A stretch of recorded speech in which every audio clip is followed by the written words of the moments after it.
A letter saying we're terminating you or something to the effect of getting rid of you. Do you know that your dad is the one that wrote that letter?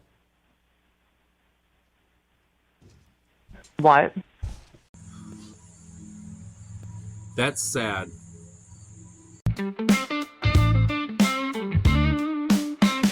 They call me a punk cause I'm the best in the world. Hitting them with the doomsday, making them curl. Put them in a chin lock just to make the neck beards mad. Have the dandies in the upper sounding like Johnny B. Bad. I put a hood on my head like El Gringo did. You put plastic on his head, you almost killed that kid. Mike Martin Podcast, keeping it real. Subscribe to this stuff if you feel like I feel.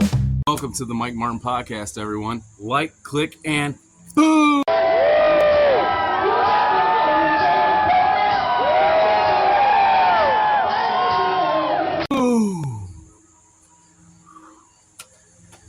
Come on in, have a seat. Today is a tough day for any Hawkamaniac out there. Today, close friends and family lay the Hawks to the rest. And guess who speaks out about it? The repercussions of what's happening. Can you imagine what it must be like to be the son or daughter of the most popular, arguably, person in the world, the most well-known of all time? Can you imagine that? That must be a very difficult thing. And to hear just a clip right then of what his daughter has to say, it breaks my heart. When he got married to Sky, or what happened was he called me and there was a very weird, cryptic, like strange message. It reminded me of like when people in AA do their steps. And he said, "Hey, I just wanted to call and say I'm sorry for whatever I did." And I'm like, no offense, but you mean what you said about me on the sex tape? Or like, like you're sorry for whatever you did? I mean, I was at the lowest point of my life, to the point where I wanted to kill myself. You were suicidal? Yes, I was. And I was very mad at my daughter. You're sorry for whatever you did. I mean, there's a lot of things. Like, what are we sorry about? And he didn't go into detail, so it was a really vague, like, weird thing. And I hung up the phone, and I looked at Steve, and I said, he's going to marry her. And I asked Sky to marry me. How much that made Christmas suck, and how you were just blown away that inside of your Christmas present was a letter saying we're terminating you or something to the effect of getting rid of you. Do you know that your dad is the one that wrote that letter? What? That didn't come from Sobe. That came from your father. Because he was trying to blow up your Sobe deal, because he wanted to sign Paul White to a boxing contract and do all this other stuff with Cecil, whatever the guy's name is, Cecil, whatever. My God. Hulk Hogan really did that to his daughter? Jesus, man. What the?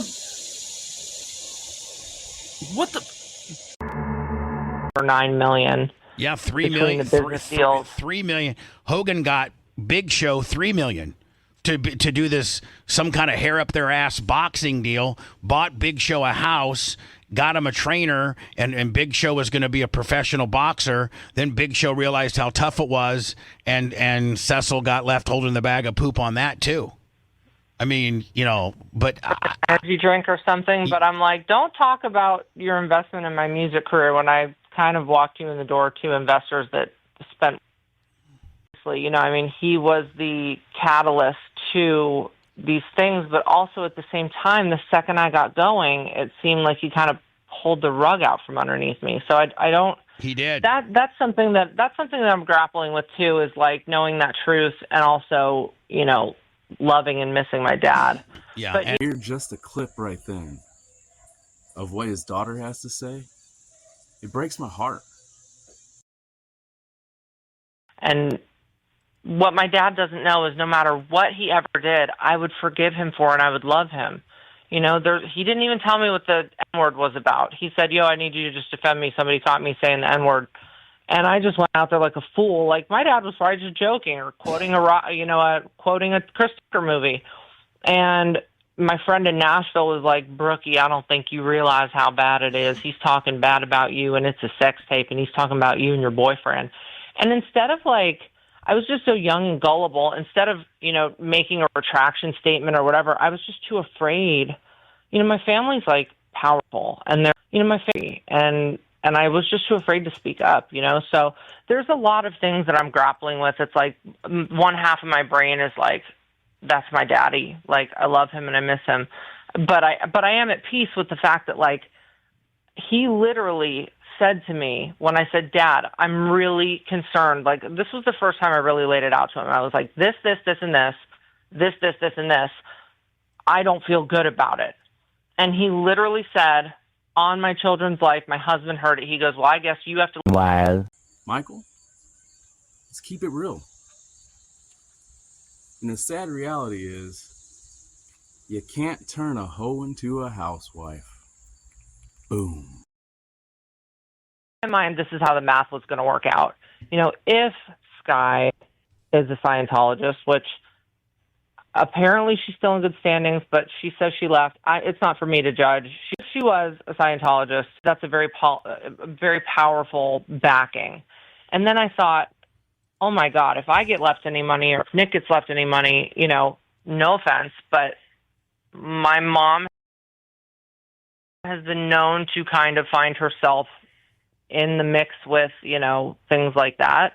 And I'm like, I don't want to fight Linda. I don't want to fight Scientology. I don't want somebody that I love to get knocked off. I don't know how deep this stuff goes. Like, it scared me. And I just said, I want out. And having a private conversation with you, I forgot that we're actually on the air. So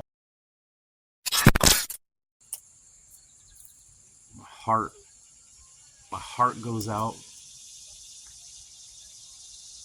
It goes out to the family, to Brooke. It even goes out to Nick.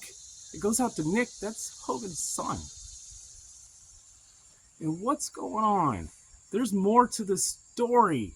There's more. Leukemia. Cancer. No one knew anything but Hogan. I'm telling you, if anyone out there's watching, I'd be investigating deeper into this. They didn't sign the death certificate. Does the Fitzgerald guy, does that person do they have an affiliation with someone? Is there some kind of interest, a benefit? Something to think about. We'll be back with a more upbeat video. But remember, I always say this. Hold your close ones tight. Text that person you're beefing with, even just to be cordial.